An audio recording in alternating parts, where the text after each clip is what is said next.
My dad takes storytime very seriously. Probably the earliest memories I have of my life are storytime. Dad would sit in his special seat in his room, and I'd sit cross-legged on the floor. Storytime was important. Storytime was special. Storytime couldn't be skipped. Every night. It was a ritual. An event. I liked it, mostly. He'd often read from picture books. He'd always shuffle in new ones. Stories about animals, leaves, gremlins, ghouls, talking clouds, all that good stuff.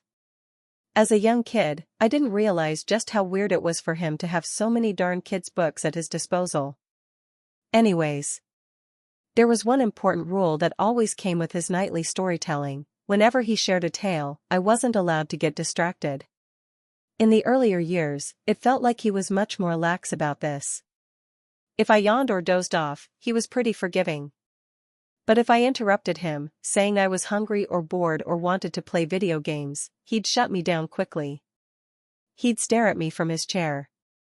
An intense, angry glare.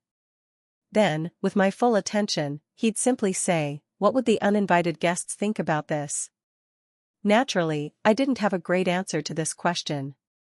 At first, I assumed it was just an expression akin to saying it's raining cats and dogs, some phrase that sounded like nonsense but one that I'd understand when I was older.